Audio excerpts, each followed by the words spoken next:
السلام علیکم ورحمۃ اللہ وبرکاتہ۔ آج ہم مولانا محمد علی جوہر جو کہ مولانا عبد الماجد دریابادی کا لکھا ہوا ہے، اس کے بارے میں معلومات حاصل کریں گے۔ یہ سبق مولانا محمد علی جوہر جو ہے مولانا محمد علی جوہر کا خاکہ ہے۔ اب ہم پیش درس میں خاکے کے بارے میں معلومات حاصل کریں گے۔ خاکہ ادب کی ایک صنف ہے جس میں کسی شخص کی خصوصیات کو بیان کیا جاتا ہے اور ان خصوصیات کو اس طرح بیان کیا جاتا ہے کہ اس شخص کی تصویر ہمارے آنکھوں کے سامنے آ جاتی ہے۔ اسے قلمی تصویر بھی کہہ سکتے ہیں اور انگریزی کے لیے لفظ اسکیچ کہا جاتا ہے۔ خاکے میں جس شخص کی تصویر کشی کی جاتی ہے اس کے حال حوال کے ساتھ اس کے عادات و اطوار، خیالات و افکار اور سیرت و کردار بھی بیان کیا جاتا ہے۔ خاکے اور سوانح یہاں پر بالکل مختلف ہے، کیونکہ سوانح حیات میں زندگی کے تمام تر حالات اور واقعات بیان کیے جاتے ہیں، جبکہ خاکے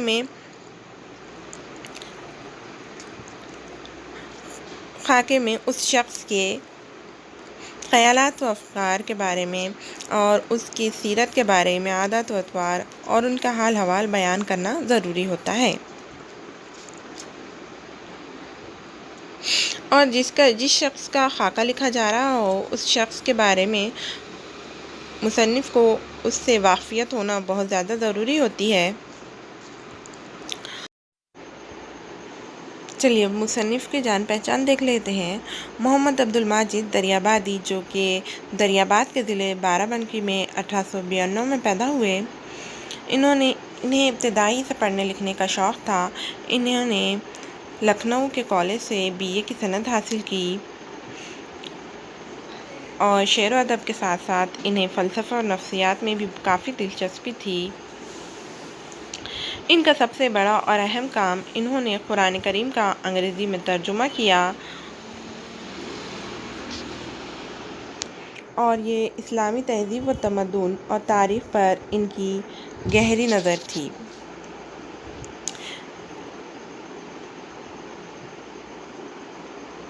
عبد الماجد دریابادی ایک نامور صحافی بھی تھے جنہوں نے سچ، صدیق اور صدیق جدید کے نام سے انہوں نے مختلف اوقات میں 3 اخبارات جاری کیے۔ ان کی زبان سادہ اور سلیس ہے۔ ان کی نثر میں علمیت کے ساتھ ساتھ شگفتگی بھی پائی جاتی ہے۔ اپنے منفرد انداز تحریر کی وجہ سے عبد الماجد دریابادی کا شمار اردو کے صاحب طرز ادیبوں میں ہوتا ہے۔ ان کا انتقال 6 جنوری 1977 کو ہوا۔ چلیے آئیے سبق کی طرف بڑھتے ہیں۔ یہاں پر بتایا گیا ہے 1926 میں نومبر کا مہینہ ہے اور ایک خوشگوار شام کا ذکر ہے جہاں پر ایک ریلوے اسٹیشن کا منظر لیا گیا ہے، جہاں پر جو کہ لکھنؤ میل ہوتی ہے وہ کانپور سے چھوٹنے والی ہوتی ہے کہ جب یہ بھاگم بھاگ 2 شخص اسٹیشن پر پہنچتے ہیں اور کچھ والنٹیئرز کی مدد سے اپنا سامان ریل میں چڑھاتے ہیں اور خود بھی ریل میں چڑھ جاتے ہیں۔ 2 انگریز اس ریل میں پہلے سے ہی سفر کرتے ہیں۔ یہ جو 2 شخص ہوتے ہیں، ایک تو جبہ پہنے ہوئے ہوتا ہے اور ایک خوش وضع اور خوبصورت ہوتا ہے، جبکہ دوسرا جو شخص ہوتا ہے بہت ہی بد شکل اور بدصورت ہوتا ہے۔ ان دونوں کو دیکھ کر انگریز افسر کچھ ہنستے ہیں اور کچھ مسکراتے ہیں۔ ایک دوسرے کو دیکھ کر وہ شاید یہ سوچتے ہوں گے کہ یہ کیسے ہندوستانی لوگ ہیں، یا پھر یہ بھی ہو سکتا ہے کہ یہ بلا ٹکٹ گھس آئے ہوں۔ وہ جو 2 شخص ہوتے ہیں وہ اسی برتھ پر بیٹھ جاتے ہیں اور ایک تو انگریز کے بازو بیٹھ جاتے ہیں۔ گاڑی چلنے لگتی ہے۔ گنگا کا پل بات کرتے کرتے میں آ گیا، یعنی کہ گنگا کا پل سے اب وہ سفر کرنے لگتے ہیں۔ صاحب بہادر نے دونوں کی طرف دیکھ کر چھیڑ کی، یعنی کہ وہ انگریز افسر ان دونوں کی طرف مسکراتے ہوئے بولا، "دس از دا مدر گینگس، یہی گنگا مائی ہیں۔" طنز اور زور لفظ مدر پہ تھا۔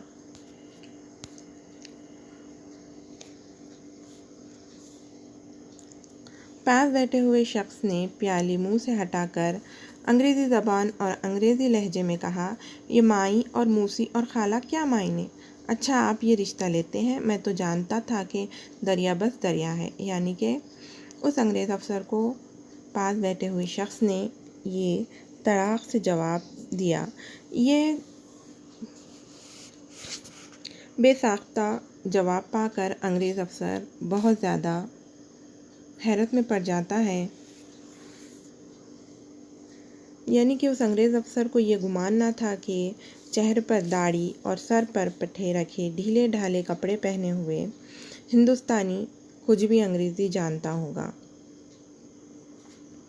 اور کہ وہ انگریزی میں جواب دے سکے، اور جواب بھی کیسا دیا، بالکل صاف ستھرا اور بے ساختہ۔ اس کے بعد وہ انگریز افسر اپنے دوست سے بات کرنا شروع کر دیتا ہے اور کچھ کرکٹ کے بارے میں بات کرتا ہے کہ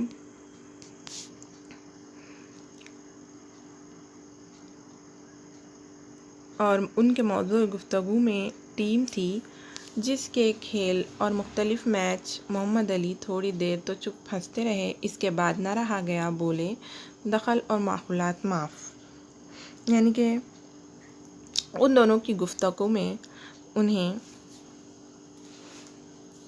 بھی کچھ بات کرنی تھی، اسی لیے انہوں نے کہا کہ ان کی معقول باتوں میں دخل اندازی کرنے کی اجازت۔ اس کے بعد محمد علی نے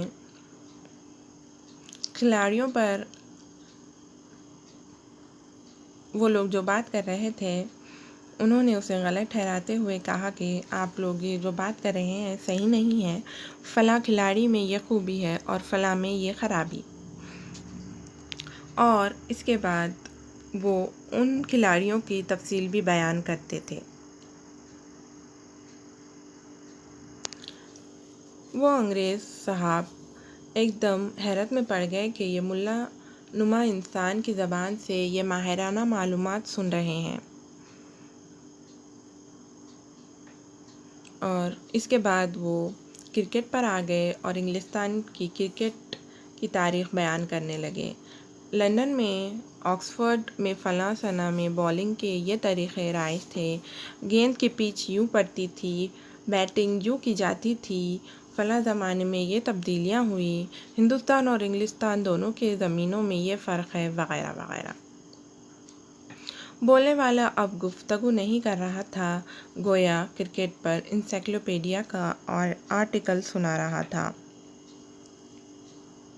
یعنی کہ ایک شخص جو کہ ملا نما دکھتا ہو اسے کرکٹ کے بارے میں اتنی معلومات کیسے، یہ سب سن کر وہ انگریز بہت زیادہ حیرت میں پڑ گیا۔ آخر میں وہ انگریز نے کہا، آپ کو کرکٹ کے متعلق سے بڑی معلومات ہے؟ محمد علی نے کہا، مجھی کو نہیں بلکہ ہر علی گڑھی کو ایسی ہی معلومات ہوتی ہے۔ وہ بولا، کیا آپ علی گڑھ میں کپتان رہ چکے ہیں؟ یہ بولے، میں نہیں تھا، بگ برادر تھے۔ بگ برادر یعنی کہ محمد علی جوہر نے اپنے بڑے بھائی شوکت علی جوہر کے لیے بگ برادر کی تلمی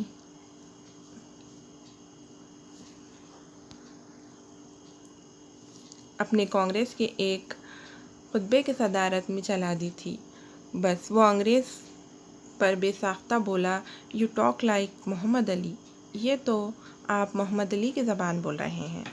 یہ بولے، آئی ایم علی، زبان کیسی، میں خود ہی محمد علی ہوں، یعنی کہ اس انگریز افسر کو اب پتہ چلا کہ یہ خود محمد علی ہی ہیں۔ صاحب بہادر کی حیرت اب دیکھنے کے قابل تھی، آنکھیں پھاڑ کر بولے، really one of the two Ali brothers, یعنی وہی محمد علی جوہر برادران ہیں؟ انہوں نے چمک کر جواب دیا، yes, the younger and the more sharp tongue of two, جی ہاں، انہی میں سے چھوٹا اور زیادہ تیز زبان بھائی۔ صاحب کو اپنی حیرت کے رفع کرنے میں اب کی دیر سیکنڈوں کی نہیں منٹوں کی لگی، یعنی کہ اب وہ بہت زیادہ حیرت میں پڑ گئے کہ وہ محمد علی برادران میں سے چھوٹے بھائی سے ملاقات کر رہے ہیں۔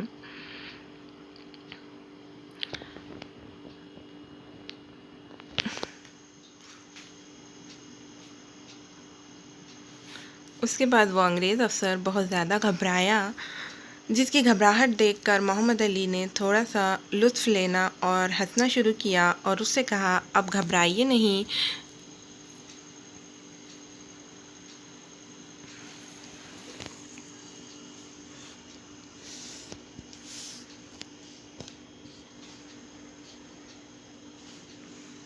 کہ ہم علی برادران جس بھی انگریز کو دیکھتے ہیں اس کا کچھ نہیں بگاڑتے۔